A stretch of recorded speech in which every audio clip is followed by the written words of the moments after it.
Good morning and salutations, y'all. Today we got a Zildjian Z Custom Medium Crash 18-inch, and as you can already tell, there is some crack damage right here. So we're gonna repair that crack out of the cymbal. But before we do, let's give it a little sound test.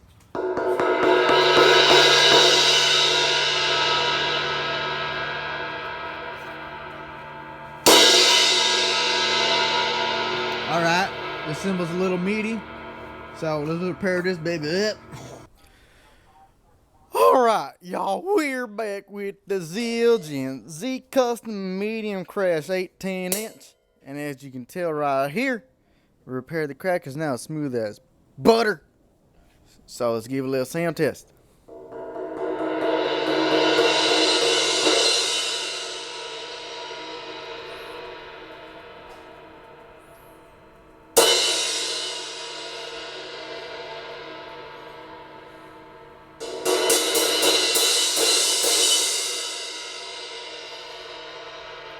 Sounds pretty good to me.